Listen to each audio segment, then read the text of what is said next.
Hi friends, ಎಲ್ಲರಿಗೂ ನಮಸ್ತೆ. ಮುದ್ದು ಸೊಸೆ ಮುಂದಿನ ಸಂಚಿಕೆಯಲ್ಲಿ ಏನಾಗುತ್ತೆ ನೋಡೋಣ ಬನ್ನಿ. ನೋಡೋದಕ್ಕೂ ಮುಂಚೆ ಯಾರು ಇನ್ನೂ ವಿನೋದ ವೈಎಂ ಬ್ಲಾಗ್ಗೆ ಸಬ್ಸ್ಕ್ರೈಬ್ ಆಗಿಲ್ವೋ ಪ್ಲೀಸ್ ಸಬ್ಸ್ಕ್ರೈಬ್ ಆಗಿ. ಚಿಕ್ಕತ್ತೆ ಮಾವಯ್ಯ ಭದ್ರ ಅಂತ ಕರೆದಿದ್ದು ಅವ್ರಿಗೆ ಗೊತ್ತಿಲ್ಲದೆ ಅಲ್ಲ, ಅವ್ರ ಮನ್ಸಲ್ಲೇ ಇದ್ದಿದ್ದು. ಯಾವತ್ತೂವೆ ಒಬ್ಬರ ಮನ್ಸಲ್ಲಿ ಒಂದೇ ಹೆಸರು ಇರ್ತದೆ. ಬೇರೆಯವ್ರ ಹೆಸರು ಬಂದ್ರು ಕೂಡ ಬರೀ ಅತಿಥಿಗಳಾಗಿರ್ತಾರೆ ಆಟಯ್ಯ. ಆದ್ರೆ ನಿಮ್ ಮಗ ಅದಕ್ಕೂ ಲಾಯಕ್ಕಿಲ್ಲ ಅನ್ನೋದು ಆದಷ್ಟು ಬಿರಿ ಗೊತ್ತಾಗ್ತದೆ ಅಂತ ವಿದ್ಯೆ ಹೇಳ್ತಾಳೆ. ಈಟೆಲ್ಲ ಆದ್ರೂನುವೆ ಇನ್ನ ನಂಬಿಕೆ ಮಾಡ್ಕೊಂಡಿದ್ಯಾ ಅಂತ ಈಶ್ವರಿ ಹೇಳ್ತಾಳೆ. ನಂಬಿಕೆ ಕಳ್ಕೊಳ್ಳೋದಕ್ಕೆ ಅದು ಬಿಟ್ಟೋಗೋ ಸಂಬಂಧ ಅಲ್ಲ, ರಕ್ತ ಹಂಚ್ಕೊಂಡ್ ಬಂದಿರೋ ಸಂಬಂಧ. ಈಗ ನಾನ್ ಹೇಳ್ತೀನಿ, ನೀವ್ ಕೇಳಿಸ್ಕೊಳ್ಳಿ. ಮಾವಯ್ಯ ಮೊದ್ಲಿಗಿಂತ ಹೆಚ್ಚಿನ ಪ್ರೀತಿಯಿಂದ ಅವ್ರ ಮಗನ್ನ ಕರೀತಾರೆ. ನನ್ ಮಗ ಇವನು ಅಂತ ಹೆಮ್ಮೆಯಿಂದ ಹೇಳ್ತಾರೆ. ಹಂಗೇಳಂಗೆ ನಾನ್ ಮಾಡ್ತೀನಿ, ಅದನ್ನ ನೀವು ನೋಡ್ತೀರಾ ಅಂತ ಚಿಟ್ಕೆ ಹೊಡೆದು ಹೇಳ್ತಾಳೆ ವಿದ್ಯಾ. ಅದು ನಿನ್ ಕೈನಿಂದ ಸಾಧ್ಯ ಇಲ್ಲ, ನೀನ್ ಅದ್ ಹೆಂಗ್ ಮಾಡ್ತೀಯ ನಾನ್ ನೋಡ್ತೀನಿ ಅಂತ ಈಶ್ವರಿ ಹೇಳ್ತಾಳೆ. ನೋಡೇ ಬಿಡೋಣ ಚಿಕ್ಕತ್ತೆ ಅಂತಾಳೆ ವಿದ್ಯಾ. ಇತ್ತ ಸಾವಿತ್ರಿ ವಿನಂತಿ ಯೋಚನೆ ಮಾಡ್ಕೊಂಡ್ ಕೂತಿರ್ತಾರೆ. ಅಲ್ವೇ ನಾವು ಕೊಟ್ಟು ಕಷಾಯ ಕುಡ್ದು ಹೊಟ್ಟೆಗಿರೋ ಮಗ ನಂಜೋಗದೆ ಅಂತ ಇಷ್ಟೊತ್ಕಾಗ್ಲೇ ವಿಷಯ ಬರ್ಬೇಕಿತ್ತು. ಇವಳನ್ ನೋಡಿದ್ರೆ ಏನೋ ಹಾಗೆ ಇಲ್ಲ ಅನ್ನೋ ತರ ಇದ್ದಾಳಲ್ಲೇ ಅಂತ ಸಾವಿತ್ರಿ ಹೇಳ್ತಾಳೆ. ನಾಟಿ ಔಷಧಿ ಕೊಡೋರ್ತಾವ ನೆಟ್ ಕೇಳ್ಬಿಟ್ಟು ಈಸ್ಕ ಬಂದಿದ್ಯಾ ತಾನೆ ಅಂತ ವಿನಂತಿ ಹೇಳ್ತಾಳೆ. ಹೂ ಕಣೆ, ಎಲ್ಲ ತಿಳ್ಕೊಂಡೇ ಬಂದಿರೋದು ಅಂತ ಸಾವಿತ್ರಿ ಅಂತಾಳೆ. ಮತ್ತ್ಯಾಕೆ ಕೆಲಸ ಮಾಡ್ತಿಲ್ಲ ಅದು ಅಂತಾಳೆ ವಿನಂತಿ. ಸರಿ ಅದೇನು ಅಂತ ಅವಳ ಹತ್ರನೇ ಮಾತಾಡಿ ತಿಳ್ಕೊಂಡಣ ಬಾ ಅಂತ ಹೋಗ್ತಾರೆ. ವಿದ್ಯಾ ಅನ್ಕೊಂಡು ಶೆಡ್ ಒಳಗಡೆ ಬರ್ತಾರೆ ವಿನಂತಿನ್ನು ಸಾವಿತ್ರಿ. ಅಮ್ಮ ನೀವೇನ್ ಇಲ್ಲಿಬ್ರು ಬಂದಿದ್ದೀರಾ ಅಂತ ಕೇಳ್ತಾಳೆ ವಿದ್ಯಾ. ವಿನಂತಿ ವಿದ್ಯಾನ್ ನೋಡ್ತಾ ಇರ್ತಾಳೆ. ಸರಿ ನೀನ್ ಸಂದಾಗಿದ್ಯಾ ತಾನೆ ಅಂತ ಸಾವಿತ್ರಿ ಕೇಳ್ತಾಳೆ. ನಿಮ್ ಕಣ್ ಮುಂದೆನೆ ಗುಂಡ್ಕಲ್ ನಿಂತಂಗ್ ನಿಂತೀವ್ನಿ, ನೋಡ್ಬಿಟ್ಟು ಯಾಕೆ ಹಿಂಗ್ ಕೇಳ್ತಾ ಇದ್ದೀರಾ ಅಂತ ವಿದ್ಯಾ ಕೇಳ್ತಾಳೆ. ಹಂಗಾರೆ ನಿನ್ಗಿವತ್ತು ಏನು ಆಗ್ಲಿಲ್ವೇ ಅಂತ ವಿನಂತಿ ಕೇಳ್ತಾಳೆ. ಏನ್ ನಿಮ್ ಮಾತಿನ ಅರ್ಥ? ಹಂಗಾದ್ರೆ ನಿಮ್ಮ ಪ್ರಕಾರ ನನ್ಗೇನಾಗ್ಬೇಕಾಗಿತ್ತು? ನೀವೇನಾದ್ರೂ ಮಾಡಿದ್ರಾ ಅಂತ ವಿದ್ಯಾ ಹೇಳ್ತಾಳೆ. ನಾವ್ ಯಾಕೆ ಏನಾದ್ರೂ ಮಾಡ್ಲಿ? ಸುಡೋ ಬಿಸ್ಲಲ್ಲಿ ಪ್ರಚಾರಕ್ಕೆ ಹೋಗಿದ್ದಲ್ಲ, ಅಲ್ಲಿ ತಲೆ ಸುತ್ತ ಬಂದು ಸುಸ್ತುಗೀತಾಯ್ತೇನೋ ಅಂತ ಕೇಳ್ದೆ ಅಂತ ಸಾವಿತ್ರಿ ಹೇಳ್ತಾಳೆ. ಮಾವ ಇನ್ನ ಗೆಲ್ಲಿಸ್ಬೇಕು, ಅವ್ರ ಪರವಾಗಿ ಪ್ರಚಾರ ಮಾಡ್ಬೇಕು. ಉತ್ಸಾಹ ಹುಮ್ಮಸ್ ಮುಂದೆ ಈ ಬಿಸ್ಲೆಲ್ಲ ಯಾವ ಲೆಕ್ಕ ಹೇಳಿ? ಜನಗಳ ಪ್ರೀತಿ ಅವ್ರ ಬೆಂಬಲ ನೋಡ್ತಾ ಇದ್ರೆ ನನ್ಗ ಉತ್ಸಾಹ ಇನ್ನೂ ಹೆಚ್ಚಾಯ್ತು. ಅದ್ರ ಜೊತೆಗೆ ನನ್ಗೊಂಚೂರು ಸುಸ್ತಾದ್ರು ಅದ್ ನನ್ನ ನೋಡ್ಕೊಳಕಂತ ನಮ್ ಗೌಡ್ರು ಇರ್ಲಿಲ್ವೇ, ಹಂಗಾಗಿ ನನ್ಗೆ ಪ್ರಚಾರ ಮಾಡಿದ್ದೇ ಗೊತ್ತಾಗಿಲ್ಲ ಅಂತ ವಿದ್ಯೆ ಹೇಳ್ತಾಳೆ. ಆದ್ರೆ ನಾನು ಅದ್ ತಂದ್ಕೊಟ್ನಲ್ಲ ಕಷಾಯ, ಆ ಕಷಾಯ ಕುಡಿದ್ರೆ ತಲೆ ಸುತ್ತು ಹೊಟ್ಟೆ ನೋವು ಬರ್ತದಂತ ಎಲ್ಲೋ ಕೇಳ್ದಂಗಿತ್ತು, ಅದಕ್ಕೆ ಕೇಳಿದ್ದು ಆಟಯ್ಯ ಅಂತ ಸಾವಿತ್ರಿ ಹೇಳ್ತಾಳೆ. ಇಟಾಯಿ ಹೇಳ್ಬೇಕು ಅಂದ್ರೆ ನೀವು ಕಷಾಯ ತಂದ್ಕೊಡಕ್ ಮುಂಚೆ ಸುಸ್ತು ಸಂಕಟ ಆಯ್ತಿತ್ತು. ಯಾವಾಗ ಆ ಕಷಾಯ ಕುಡ್ದೆ ಫುಲ್ಲು ಶಕ್ತಿ ಬಂದ್ಬಿಡ್ತು. ಓ ಅದಕ್ಕೆ ಅನಿಸ್ತೈತೆ ನಾನು ಮೈಕಲ್ಲೇ ಆಟ ಎಲ್ಲ ಮಾತಾಡಿದ್ರುವೆ ನನ್ಗೊಂಚೂರು ಸುಸ್ತೇ ಆಗ್ಲಿಲ್ಲ. ಮುಂದ್ಕೂಟೆ ನಾನು ಹಿಂಗೇನಾದ್ರೂ ಹೊರಗೆ ಹೋಗ್ಬೇಕಂದ್ರೆ 1 ಕಪ್ ಕಷಾಯ ಕೊಟ್ಬಿಡಿ, ನನ್ಗೊಂಥರ ಶಕ್ತಿ ಬಂದಂಗ ಆಯ್ತದೆ ಅದರಿಂದ ಅಂತ ವಿದ್ಯೆ ಹೇಳ್ತಾಳೆ.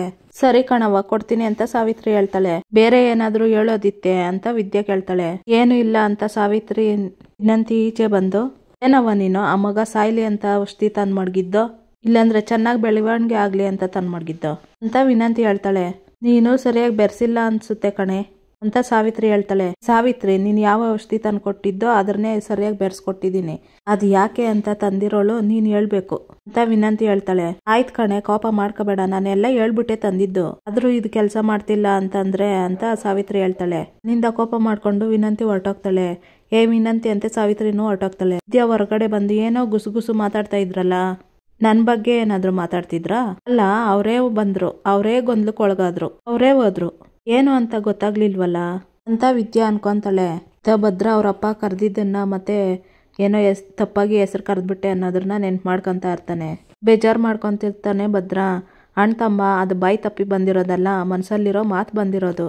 ಕೆಲವೊಂದ್ಕಿತ ನಮ್ಮ ಮನ್ಸಿನಲ್ಲಿರೋ ಪ್ರೀತಿ ನಮ್ಗೆ ಅರಿವಿಲ್ದೇನೆ ನಮ್ಮ ಮಾತಿನಲ್ಲಿ ಬಂದ್ಬಿಡ್ತೈತೆ.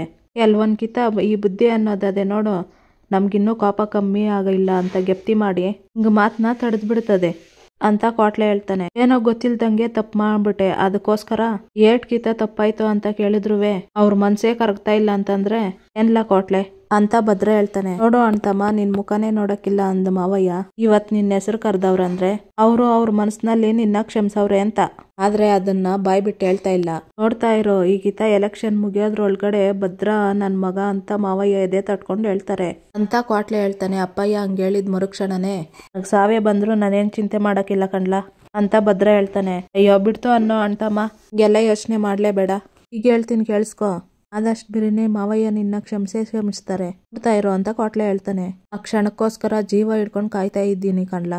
ಅಪ್ಪಯ್ಯ ನನ್ ಕಣ್ಣಲ್ಲಿ ಬರ್ತಿದ್ದು ಒಂದೊಂದ ನಿನ್ನ ಕ್ಷಮೆ ಕೇಳ್ತೈತೆ ಅಪ್ಪಯ್ಯ, ಕ್ಷಮಿಸ್ಬಿಡು ಅಪ್ಪಯ್ಯ ಒಂದೇ ಒಂದ್ಸಾರಿ ನಿನ್ ಮಗನ್ನ ಒಂದ್ಸಾರಿ ಒಪ್ಕೊಬಿಡು ಅಪ್ಪಯ್ಯ, ಒಪ್ಕೊಂಬಿಡು ಅಂತ ಮಂಡಿ ಊರಿ ಕೆಳಗಡೆ ಕುತ್ಕೊಂಡು ಕೈ ಮುಕ್ಕೊಂಡು ಅಳ್ತಿರ್ತಾನೆ ಭದ್ರ. ಸುಭಾಷ ಫೋನಲ್ಲಿ ಮಾತಾಡ್ತಾ ಇರ್ತಾನೆ. ನಾನಿದ್ದೀನಿ ತಾನೇ, ಅದಕ್ಕೆ ಯಾಕೆ ತಲೆ ಕೆಡ್ಸ್ಕೊಂತೀಯ? ಅದೆಲ್ಲ ನಾನು ನೋಡ್ಕೊಂತೀನಿ, ನೀನು ಅದ್ರ ಬಗ್ಗೆ ತಲೆನೇ ಕೆಡ್ಸ್ಕೊಬೇಡ. ಹೇಳ್ದಷ್ಟು ಮಾಡು. ನಾನು ಹೇಳ್ದಷ್ಟು ಮಾಡಿದ್ರೆ ನನ್ಗೆ ಇನ್ನೇನು ಬೇಡ, ಅದೆಲ್ಲ ನಾನು ನೋಡ್ತೀನಿ ಹೇಳ್ತಾ ಲೆಕ್ಕಾಚಾರ ಅಂತ ಕೂಗ್ತಾ ಇರ್ತಾನೆ. ಆಮೇಲೆ ಫೋನ್ ಮಾಡ್ತೀನಿ ಅಂತ ಫೋನ್ ಇಡ್ತಾನೆ.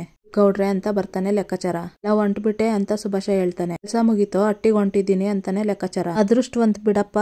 ಸರಿ, ಇವತ್ತು ಕ್ಯಾಶ್ ಎಷ್ಟು ಉಳ್ದದೆ? ಸುಭಾಷ ಕೇಳ್ತಾನೆ. ಖರ್ಚಾಗಿರೋದೆಲ್ಲ ಇಳ್ದು ಅಂದಿರೋದೆಲ್ಲ ಸೇರಿಸಿ ಇನ್ನು 1.5 ಲಕ್ಷ ಕ್ಯಾಶ್ ಅದೆ ಅಂತ ಲೆಕ್ಕಾಚಾರ ಹೇಳ್ತಾರೆ. ಸರಿ, ಒಂದ್ ಕೆಲಸ ಮಾಡು, ಈಗ ಒಳಗೋಗಿ ಯಾರಿಗೂ ಕಾಣ್ದಿದ್ದಂಗೆ ನ್ಯೂಸ್ ಪೇಪರಲ್ಲಿ 1 ಲಕ್ಷ ಸುತ್ಕೊಬಂದು ನನ್ಗೆ ಕೊಡು ಅಂತ ಸುಭಾಷ ಹೇಳ್ತಾನೆ. ಗೌಡ್ರೆ ಅಂತಾನೆ ಲೆಕ್ಕಾಚಾರ. ನಾನು ಹೇಳಿದ್ ನಿನ್ಗೆ ಸಂದಾಗ ಕೇಳ್ಸದೆ ಅಂತ ನನ್ಗೆ ಗೊತ್ತು, ಹೋಗ್ ಅಂತಾನೆ ಸುಭಾಷ. ಗಲ್ಲ ಚಿಕ್ಕ ಗೌಡ್ರೆ, ಇದನ್ನ ಯಾವ ಲೆಕ್ಕಕ್ಕೆ ಬರೀಲಿ ಅಂತ ಲೆಕ್ಕಾಚಾರ ಕೇಳ್ತಾನೆ. ಯಾವ್ದೋ ಒಂದ್ ಸಂಘದ ಹೆಸರು, ಅದ್ರೊಳಗೆ 10 ಜನ ಹೆಸರು ಬರ್ಕೊಳೋದಕ್ಕೆ ನಿಂಗೇನ್ ದಾಡಿ? ಇದನ್ನೆಲ್ಲ ಒತ್ತಾರಕ್ ನಾನು ಕೊಡ್ತೀನಿ, ಈಗ ನಾನು ಹೇಳ್ದಷ್ಟು ಮಾಡೋಗು ಅಂತ ಸುಭಾಷ ಹೇಳ್ತಾನೆ. ಹೋಗಿ ಈ ಗೌಡ್ರು ಇವನ್ನ ದೊಡ್ಡ ಮನುಷ್ಯ ಅಂತ ತಿಳ್ಕೊಂಡವ್ರಲ್ಲ, ಇವನು ಅನ್ನ ತಿಂದ ಮನೆಗೆ ಜಂತಿ ಎಣ್ಸೋನು ಅಂತ ಲೆಕ್ಕಾಚಾರ ಮನ್ಸಲ್ಲೇ ಅನ್ಕೊಂತಿರ್ತಾರೆ. ಲೆಕ್ಕಾಚಾರ ಅಂತಾನೆ ಸುಭಾಷ. ತರ್ತೀನಿ ಚಿಕ್ಕ ಗೌಡ್ರೆ ಅಂತ ಒಳಗೋಗ್ತಾನೆ ಮನೆ ಒಳಗಡೆ. ಲೆಕ್ಕಾಚಾರ ದುಡ್ಡು ಎತ್ಕೊಬಂದ್ ತಗೊಳ್ಳಿ ಚಿಕ್ಕ ಗೌಡ್ರೆ ಅಂತ ಕೊಡ್ತಾನೆ. ಇದನ್ನ ವಿದ್ಯಾ ನೋಡ್ತಾಳೆ. ಏನ್ ನಡೀತಾ ಇದೆ ಅನ್ಕಂತಾಳೆ ವಿದ್ಯಾ. ಈ ವಿಷಯ ಏನಾದ್ರು ಅಂತಾನೆ ಸುಭಾಷ. ಹೇಳ್ಬಿಟ್ಟು ನನ್ ಬಾಯ್ಕ್ ಯಾಕೆ ನಾನ್ ಮಣ್ಣಾಕಂಡ್ಲಿ, ಬಾಯ್ ಬಿಟ್ರೆ ಹೋಗೋದು ನನ್ ಕೆಲ್ಸನೇ ಅಲ್ವೇ ಅಂತ ಲೆಕ್ಕಾಚಾರ ಹೇಳ್ತಾನೆ. ಬದುಕ ದಾರಿ ಯಾವಸಿ ಸಂದಾಗ ತಿಳ್ಕೊಂಡಿದ್ಯಂತೆ, ಸರಿ ಹೊರಡು ಅಂತ ಸುಭಾಷ ಹೇಳ್ತಾನೆ. ಅಲ್ಲಿಂದ ಲೆಕ್ಕಾಚಾರ ಹೊರಟೋಗ್ತಾರೆ. ಲೇ ಸುಭಾಷ, ಅಪ್ಪ ಮಗ ಒಂದಾಗ ಗಂಟ ದುಡ್ಡಿನ ಸುರಿಮಳೆಯೇ, ಚೆನ್ನಾಗ್ ಉಡಾಯ್ಸು ಅಂತ ಮನ್ಸಲ್ಲಿ ಸುಭಾಷ ಹೇಳ್ಕೊಂಡು ಒಳಗಡೆ ದುಡ್ಡು ಎತ್ಕೊಂಡು ಹೊರಟೋಗ್ತಾನೆ. ವಿದ್ಯಾ ಇದನ್ನೆಲ್ಲ ನೋಡಿ ಕೋಪ ಮಾಡ್ಕೊಂತಿರ್ತಾಳೆ. ಸುಭಾಷ ಕಾರ್ ಕೀ ತಗೊಂಡು ಆಚೆ ಬಂದು ಕಾರ್ ಹತ್ಕೊಂಡೋದಕ್ಕೆ ಹೋಗ್ತಾನೆ. ಭದ್ರ ಬಂದು ಸುಭಾಷ ಬಾಯಿಲಿ ಅಂತ ಕರೀತಾನೆ. ಯಾಕಣ ಎಣ್ಣೆ ಏನಾದ್ರು ಖಾಲಿ ಆಗಿದ್ದತೆ, ಬರ್ಬೇಕಾದ್ರೆ ತರ್ತೀನಿ ಬಿಡು ಅಂತ ಸುಭಾಷ ಹೇಳ್ತಾನೆ.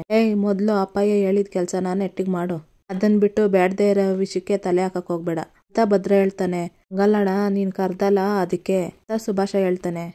ನಿನ್ಗೋಸಿ 4 ಬುದ್ಧಿ ಮಾತು ಹೇಳೋದಕ್ಕಂತಾನೆ ಕರ್ದಿದ್ದು. ನೋಡ್ಲಾ ಸುಭಾಷ, ಅಪ್ಪಯ್ಯ ನಿನ್ ಮ್ಯಾಕೆ ಶಾನೆ ನಂಬಿಕೆ ಮಾಡ್ಕೊಂಡವ್ರೆ, ಆ ನಂಬಿಕೆಗೆ ಮೋಸ ಮಾಡ್ದಂಗ್ ನೋಡ್ಕೊ. ಮ್ಯಾಕ ಅಪ್ಪಯ್ಯ ಏನಾದ್ರು ಕೆಲಸ ಹೇಳ್ದಾಗ ಅಲ್ಲಿಗೆ ಹೋಗ್ಬೇಕು ಇಲ್ಲಿಗೆ ಹೋಗ್ಬೇಕಂತ ಏನಾದ್ರು ಉಡಾಫೆಯಿಂದ ಮಾತಾಡ್ಕೊಂಡು ಓಡಾಡಿಯೇ ಹುಷಾರು ಅಂತ ಭದ್ರ ಹೇಳ್ತಾನೆ. ಸರಿ ಅಣ್ಣ, ನೀನ್ ಹೇಳ್ದಂಗೆ ಕೇಳ್ತೀನಿ ಅಂತ ಸುಭಾಷ ಹೇಳ್ತಾನೆ. ಆಮೇಲೆ ಇನ್ನೊಂದು ವಿಷಯ, ನಿನ್ಗೆ ಯಾವ್ದೇ ವಿಷಯದಲ್ಲಿ ಏನೇ ಅರ್ಥ ಆಗ್ಲಿಲ್ಲ ಅಂದ್ರೂ ನನ್ನೊಂದ್ಸಲ ಬಂದು ಹೇಳು, ನಾನ್ ಸಹಾಯ ಮಾಡ್ತೀನಿ. ಅದೇನೇ ಆಗ್ಲಿ ಸುಭಾಷ, ಈಗಿತ ಅಪ್ಪಯ್ಯ ಗೆಲ್ಲೇಬೇಕು, ಅರ್ಥ ಆಯ್ತೆ ಅಂತ ಹೇಳ್ತಾನೆ ಭದ್ರ. ಖಂಡಿತವಾಗ್ಲೂ ಕೇಳ್ತೀನಣ್ಣ, ನನ್ಗೆ ನೀನೇ ಮಾರ್ಗದರ್ಶನ ಮಾಡ್ಬೇಕು ತಾನೆ ಅಂತ ಸುಭಾಷ ಹೇಳ್ತಾನೆ. ಆಮೇಲೆ ಇನ್ನೊಂದು ವಿಚಾರ ಕಂಡ್ಲಾ, ಅಲ್ಲಿ ಇಲ್ಲಿ ಅಳ್ದಾಡಕ್ ಹೋಗ್ಬೇಡ, ಎಲ್ಲ ಸರಿಗದೋ ಇಲ್ವೋ ಅಂತ ಎಲ್ಲ ಬೂತ್ಗಳಿಗೂ ಹೋಗಿ ವಿಚಾರಿಸ್ಕೊಂಬಾ ಅಂತ ಭದ್ರ ಹೇಳ್ತಾನೆ.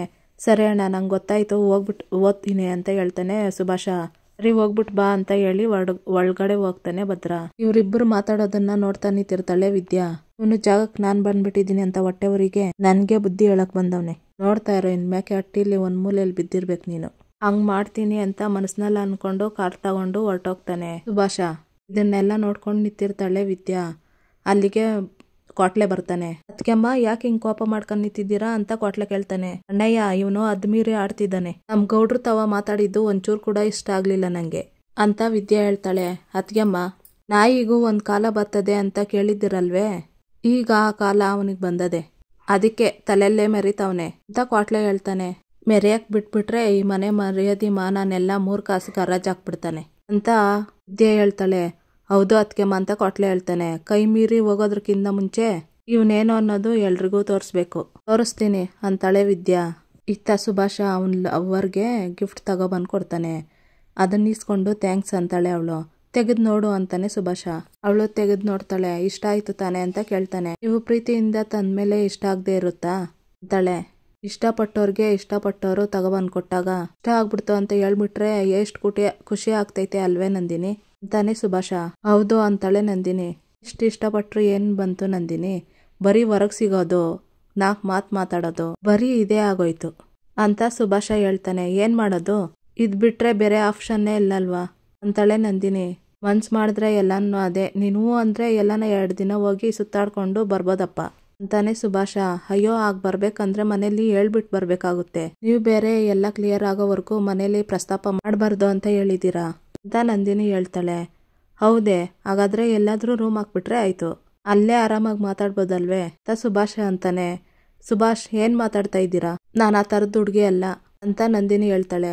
ನಾನು ಆ ಥರ ಕಣ್ಕಂಡವ್ರ ಜೊತೆ ಹೋಗೋನಲ್ಲ ನಂದಿನಿ, ನೀನು ನನ್ನವಳು ಅನ್ನೋ ಭರವಸೆಯಿಂದ ಕರಿತಾ ಇದ್ದೀನಿ ಆಟಯ್ಯ ಅಂತ ಸುಭಾಷ ಹೇಳ್ತಾನೆ. ಏನಾದ್ರೂ ಇರ್ಬೋದು ಸುಭಾಷ್, ನಿಜವಾಗ್ಲೂ ನಂಗೆ ಆ ಥರದ್ದೆಲ್ಲ ಇಷ್ಟ ಆಗಲ್ಲ ತಳೆ ನಂದಿನಿ.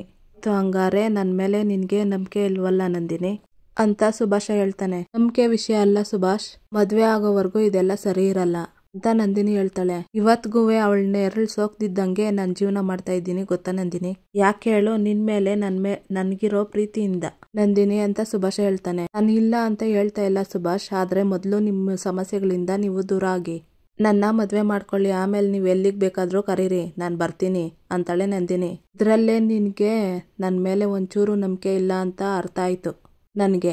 ಇನ್ನೀನೇ ನನ್ನ ಮೇಲೆ ಅನುಮಾನ ಪಟ್ಟ ಮೇಲೆ ನಾನು ಯಾಕೆ ಬದುಕಿರ್ಬೇಕು ಹೇಳು, ನಾನಿಲ್ಲೇ ನಿನ್ ಕಣ್ಮುಂದೆನೆ ಸಾಯ್ತೀನಿ ನೋಡ್ತಾ ಇರೋ ಅಂತ ಹೇಳಿ ತಲೆ ಚೆಚ್ಕೊಳ್ತಾನೆ ಸುಭಾಷ. ನಂದಿನಿ ಸುಭಾಷ್ ನಾನು ಯಾವಾಗ ನಂಬಿಕೆ ಇಲ್ಲ ಅಂತ ಹೇಳ್ದೆ, ನನ್ನ ಮಾತನ್ನ ಸ್ವಲ್ಪ ಅರ್ಥ ಮಾಡ್ಕೊಳ್ಳಿ ಅಂತಾಳೆ ನಂದಿನಿ. ನನಗೆ ಅರ್ಥ ಆಯ್ತು ನಂದಿನಿ, ನೀನು ನನ್ನನ್ನು ಅರ್ಥ ಮಾಡ್ಕೊಂಡಿದ್ರೆ, ನನ್ನ ಮೇಲೆ ಪ್ರೀತಿ ಇದ್ರೆ ಸಂಜೆ ನಾನು ಹೇಳೋ ಜಾಗಕ್ಕೆ ನೀನು ಬರಬೇಕು, ಇಲ್ಲದೆ ಹೋದ್ರೆ ನಾನು ಎಳ ಬೀಳ್ತೈತೆ ಆಟಯ್ಯ ಅಂತ ಸುಭಾಷ ಹೇಳಿ ಬಂದ್ಬಿಡ್ತಾನೆ. ಸುಭಾಷ್ ಅಂತ ಕಿರ್ಚುತ್ತಿರ್ತಾಳೆ ನಂದಿನಿ. ಇತ್ತ ಅಜ್ಜಮ್ಮನನ್ನು ಪಕ್ಕದ ಮನೆ ಸುಬ್ಬಮ್ಮ ಮಾತಾಡ್ತಿರ್ತಾರೆ. ಎಲೆ ತಗಳೆ, ಒಳಗೆ ಇನ್ನವೇ ತರ್ಸ್ಲೆ ಅಂತ ಈಗ ಕೇಳ್ತಾಳೆ ಅಜ್ಜಮ್ಮ. ಬ್ಯಾಡ್ ಬಿಡು, ನಮ್ ನಾಗ ಸೋಮವಾರ ಸಂತೆಗೆ ಹೋಗ್ಲಿಲ್ಲಲ್ಲ, ಹಂಗಾಗಿ ಎಲೆ ಖಾಲಿ ಆಗೋಗಿತ್ತು, ಅದಕ್ಕೆ ಕೇಳೋಣ ಅಂತ ಬಂದೆ. ಬೇಸ್ತವಾರ ಹೋಯ್ತೀನಿ ತಂದ್ಕೊಡ್ತೀನಿ ಅಂತ ಹೇಳವ್ನೆ ಅಂತ ಸುಬ್ಬಮ್ಮ ಹೇಳ್ತಾಳೆ. ಹೌದೇ ಅಂತ ಅಜ್ಜಮ್ಮ ಕೇಳ್ತಾಳೆ. ಅಮ್ಮಕ್ಕೆ ಬಾಗಿ, ಈ ಕಿತ ನಮ್ ಶಿವರಾಮ ಗೆಲ್ಲೋದ್ರಲ್ಲಿ ಯಾವ ಅನುಮಾನ ಇಲ್ಲ ಬಿಡು. ಟಿವಿಲಿ ಇಲ್ಸಲ್ಲಿದ್ದೆಲ್ಲ ಹೇಳ್ಬಿಟ್ಟು ಜನಗಳೆಲ್ಲ ನಂಬ್ಕೊಂಡೇ ಬಿಟ್ಟಿದ್ರು, ಇನ್ನೇನು ಸೋತೆ ಹೋತಾನೆ ಅಂತ ಮಾತಾಡ್ಕೊಂತಿದ್ರು. ಆದ್ರೆ ಅವನ್ ಸೊಸೆ ಅವನ್ ಪರವಾಗಿ ನಿಂತ್ಲು ನೋಡು, ಕತೆನೇ ಬದ್ಲಾಗೋಯ್ತು. ಎಲ್ ನೋಡು ಅವಳದೇ ಸುದ್ದಿ, ಯಾರ ಬಾಯಲ್ಲಿ ಕೇಳೋ ಅವಳ ಹೆಸ್ರಯ್ಯ. ಅವತ್ತು ಏನೋ ಆ ಸಭೆಗೆ ಹೋಗಿ ಮಾತಾಡ್ದೆ ಹೋಗಿದ್ದಿದ್ರೆ ಶಾನೆ ಕಷ್ಟ ಆಗೋದಂತೆ ಅಂತ ಸುಬ್ಬಮ್ಮ ಹೇಳ್ತಾರೆ. ದಿಟ ಕಣೆ ಸುಬ್ಬಿ, ಅವತ್ತಂತುವೆ ನನ್ ಕೈಕಾಲೇ ಆಡ್ದಂಗ ಆಗೋಗಿತ್ತು. ಏನಪ್ಪ ನನ್ ಮಗನ್ ಮೇಲೆ ಈಟೊಂದ್ ದೊಡ್ಡ ಆಪದ್ನೆ ಒರ್ಸ್ಬಿಟ್ರೆ ಅಂತ ಚಿಂತೆ ಆಗೋಗಿತ್ತು. ಅಜ್ಜಮ್ಮ ಹೇಳ್ತಾಳೆ, ಚಿಂತೆ ಮಾಡಕ್ ಹೋಗ್ಬೇಡ, ನಮ್ ಶಿವರಾಮನ್ ವಿರುದ್ಧವಾಗಿ ಜನಗಳ ಮನ್ಸಲ್ಲಿ ಬಿದ್ದಿದ್ ವಿಷವ ಸೊಸೆನೆ ತೆಗ್ದಾಕ್ಬಿಟ್ಲು. ಗಂಡ ಹೆಂಡ್ರು ಇಬ್ರು ನಿಂತ್ಕೊಂಡ್ ಪ್ರಚಾರ ಮಾಡಿದ್ಮೇಲಂತೂ ಜನಗಳ ಮನ್ಸಲ್ಲಿ ಇದ್ದಿದ್ದು ಸಣ್ಣ ಪುಟ್ಟ ಅನುಮಾನನು ಕೂಡ ದೂರ ಆಗೋಯ್ತು. ನೋಡ್ತಾ ಇರು, ನಿನ್ ಮಗ ಗೆದ್ದೆ ಗೆಲ್ತಾನೆ, ಅವನ್ ಸೊಸೆ ಗೆಲ್ಸ್ಕಂತಾಳೆ. ಅಯ್ಯೋ ನಾನ್ ಬೇರೆ ಅಕ್ಕಿ ಒಣಗಾಕ್ಬಿಟ್ಟು ಬಂದಿದ್ದೀನಿ ಮನೆ ಮುಂದೆ, ಆ ಕೋಳಿಗಳು ಎಲ್ಬಿಟ್ಟವೋ ಬರ್ತೀನಿ ಅಂತ ಸುಬ್ಬಮ್ಮ ಹೇಳಿ ಹೊರಟೋಗ್ತಾಳೆ. ವಿದ್ಯಾ ಬಟ್ಟೆ ತಗೊಂಡು ಹೋಗ್ತಾ ಇದ್ದೀನಿ ನೋಡ್ಬಿಟ್ಟು ಲೇ ಇವಳೆ ಅಂತ ಅಜ್ಜಮ್ಮ ಕೂಗ್ತಾಳೆ. ಇತ್ತ ಸುಭಾಷ ನಂದಿನಿಗೆ ಫೋನ್ ಮಾಡ್ತಾನೆ. ಹೇಳಿ ಅಂತಾಳೆ ನಂದಿನಿ. ನಾನು ಹೇಳಿದ್ರ ಬಗ್ಗೆ ಏನ್ ತೀರ್ಮಾನ ಮಾಡ್ದೆ ಅಂತ ಕೇಳ್ತಾನೆ ಸುಭಾಷ. ಏನ್ ಆಟ ಆಡ್ತಾ ಇದ್ಯಾ ಅಂತ ಕೇಳ್ತಾಳೆ ನಂದಿನಿ. ನೀನ್ ಬರಿಲ್ಲ ಅಂತಂದ್ರೆ ನನ್ ತೀರ್ಮಾನ ಏನು ಅಂತ ನಿನ್ಗೆ ಹೇಳ್ ಬಂದಿದ್ದೀನಿ, ಅಂತದ್ರಲ್ಲಿ ಮತ್ತೆ ಪ್ರಶ್ನೆ ಮಾಡ್ತಾ ಇದೀಯಾ ಅಂತ ಸುಭಾಷ ಹೇಳ್ತಾನೆ. ಯಾಕೆ ಈ ತರ ಆಟ ಮಾಡ್ತಾ ಇದ್ದೀರಾ ಅಂತ ನಂದಿನಿ ಕೇಳ್ತಾಳೆ. ಸರಿ ಬಿಡು ನಂದಿನಿ, ನಿನ್ನ ಆಟನೇ ಹೆಚ್ಚನ್ಮೇಕೆ ನನ್ ತೀರ್ಮಾನನ್ನು ಸರಿನೇಯ. ಇನ್ ಸ್ವಲ್ಪ ಹೊತ್ತಿಗೆ ನನ್ ಸತ್ಯ ಅನ್ನೋ ಸುದ್ದಿ ಬರ್ತದೆ, ಕಾಯ್ತಾ ಇರು ಅಂತ ಸುಭಾಷ ಹೇಳ್ತಾನೆ. ಸುಭಾಷ್ ಪ್ಲೀಸ್ ಅಂತಾಳೆ ನಂದಿನಿ ನಾನೇನಾದ್ರೂ ಆದ್ರೆ ನಿಂಗೇನೋ ಬಿಡು, ಬೇಕಾದ್ರೆ ಹೇಳು, ನಿನ್ ಮುಂದೆನೆ ವಿಡಿಯೋ ಕಾಲ್ ಮಾಡಿ ಪ್ರಾಣನೇ ಕಳ್ಕೊಂತೀನಿ.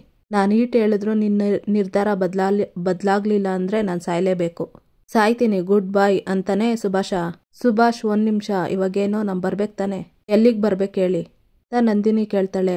ನಂದಿನಿ ದಿಟ್ವಾಗ್ಲೂ ಬರಕ್ ಒಪ್ಕೊಂಡಿದೀಯಾ ತಾನೇ ಅಂತ ಸುಭಾಷ ಕೇಳ್ತಾನೆ. ಹೌದು ಅಂತ, ನಿಮ್ಗೋಸ್ಕರ ಒಪ್ಕೊಂಡಿದ್ದೀನಿ, ಎಲ್ಲಿಗೆ ಬರ್ಬೇಕು ಹೇಳಿ ಅಂತಾಳೆ ನಂದಿನಿ. ಅಲ್ಲ ನೀನು ಒಪ್ಪಿ ಬರ್ತಾ ಇದೀಯ ತಾನೆ ನಂದಿನಿ, ನೀನಂದ್ರೆ ನನಗೆ ಪ್ರಾಣ ಅಂತಾನೆ ಸುಭಾಷ. ಒಪ್ಕೊಂಡಿರೋದಕ್ಕೆ ಬರ್ತಿರೋದು ಸುಭಾಷ್, ಇವಾಗ ಎಲ್ಲಿಗೆ ಬರ್ಬೇಕು ಅಂತಾಳೆ ನಂದಿನಿ. ದೊಡ್ಡಿಯಿಂದ ಹನುಮಂತ ನಗರಕ್ಕೆ ಹೋಗೋ ದಾರಿಲಿ ಒಂದು ಲಾರ್ಜ್ ಐತೆ ನೋಡು, ಅಲ್ಲಿಗೆ ಬಂದ್ಬಿಡು ಅಂತ ಸುಭಾಷ ಹೇಳ್ತಾನೆ. ಸರಿ ಅಂತ ನಂದಿನಿ ಅಂತಾಳೆ. ಹಂಗೆ ಬತ್ತಾ ID ಕಾರ್ಡ್ ತಂದ್ಬಿಡು ಅಂತ ಸುಭಾಷ ಹೇಳ್ತಾನೆ. ಸರಿ ಅಂತ ನಂದಿನಿ ಹೇಳ್ತಾಳೆ. ಇತ್ತ ವಿದ್ಯಾ 7 ಅಜ್ಜಿ ಅಂತ ಬರ್ತಾಳೆ. ಹೊಟ್ಟೆಗೆ ತಿಂದ್ಯಾ ಅಂತ ಅಜ್ಜಮ್ಮ ಕೇಳ್ತಾಳೆ. ಅಜ್ಜಿ ಈಗ ತಾನೇ ತಿಂದೆ ಅಂತಾಳೆ ವಿದ್ಯಾ. ಟ್ಯಾಂಕು ಕಣೆ ಅಂತಾರೆ ಅಜ್ಜಮ್ಮ. ಟ್ಯಾಂಕುನಾ, ಹಂಗಂದ್ರೆ ಏನ್ ಅಜ್ಜಿ ಅಂತ ವಿದ್ಯಾ ಕೇಳ್ತಾಳೆ. ನಾನೇನಾದ್ರೂ ನಿನ್ಗೆ ಸಹಾಯ ಮಾಡಿದಾಗ ಹೊಗಳ್ದಾಗ ನೀನೇ ನನ್ಗೆ ಹೇಳ್ತೀಯಲ್ಲ ಅದು ಅಂತ ಅಜ್ಜಮ್ಮ ಅಂತಾಳೆ. ಓ ಅಜ್ಜಿ, ಅದು ಟ್ಯಾಂಕು ಅಲ್ಲ ಥ್ಯಾಂಕ್ ಯು ಅಂತಾಳೆ ವಿದ್ಯಾ. ಅದೇ ಕಣಂತೆ ಮಡಕ್ಕ ಅಂತಾಳೆ ಅಜ್ಜಮ್ಮ. ಅಜ್ಜಿ ಅದನ್ನ ನನ್ಗೆ ಯಾಕೆ ಹೇಳ್ತಿದ್ದೀರಾ ಅಂತ ವಿದ್ಯಾ ಕೇಳ್ತಾಳೆ. ನೀನು ನನ್ ಮಗನ್ ಪರವಾಗಿ ನಿಂತು ಅವನ್ ಮೇಲ್ ಬಂದಿರೋ ಆರೋಪನ ಸುಳ್ಳು ಅಂತ ಜನಕ್ಕೆ ಅರ್ಥ ಮಾಡಿಸ್ದೆ ನೋಡು ಅಂತ ಅಜ್ಜಮ್ಮ ಹೇಳ್ತಾರೆ. ಅವ್ರ ಸೊಸೆಯಾಗಿ ಅದ್ ನನ್ ಕರ್ತವ್ಯ ಅಲ್ವೇ, ನಾನು ನನ್ ಕರ್ತವ್ಯ ಮಾಡಿದ್ದೀನಿ ಆಟೆಯ, ನೀವ್ಯಾಕೆ ಅದಕ್ಕೆ ಥ್ಯಾಂಕ್ಸ್ ಹೇಳ್ತಿದ್ದೀರಾ? ಮನೆ ಬಗ್ಗೆ ಆಗ್ಲಿ ಮನೆಯವ್ರ ಬಗ್ಗೆ ಆಗ್ಲಿ ಕೆಟ್ಟ ಹೆಸರು ಬಂದ್ರೆ ಅವ್ರ ಸೊಸೆಯಾಗಿ ಅದನ್ನ ನೋಡ್ಕೊಂಡು ಹೆಂಗ್ ಸುಮ್ನೆ ಇರ್ಲಿ ಅಜ್ಜಿ. ಯಾವತ್ತಿದ್ರು ಈ ಅಟ್ಟಿಯ ಹೆಸರು ಹಾಳಾಗಕ್ಕೆ ನಾನು ಅವಕಾಶ ಮಾಡಿಕೊಡಕ್ಕಿಲ್ಲ ಅಜ್ಜಿ ಅಂತ ವಿದ್ಯಾ ಹೇಳ್ತಾಳೆ. ಅಜ್ಜಮ್ಮ ಫುಲ್ಲು ಖುಷಿ ಆಗ್ತಾರೆ. ಇಲ್ಲಿಗೆ ಈ ಸಂಚಿಕೆ ಮುಕ್ತಾಯ ಆಗುತ್ತೆ. ಯಾರಿನ್ನೂ ವಿನೋದ ವೈಎಂ ಬ್ಲಾಗ್ಗೆ ಸಬ್ಸ್ಕ್ರೈಬ್ ಆಗಿಲ್ವೋ ಪ್ಲೀಸ್ ಸಬ್ಸ್ಕ್ರೈಬ್ ಆಗಿ. ವಿಡಿಯೋ ನೋಡಿದ್ದಕ್ಕಾಗಿ ಎಲ್ಲರಿಗೂ ಧನ್ಯವಾದಗಳು.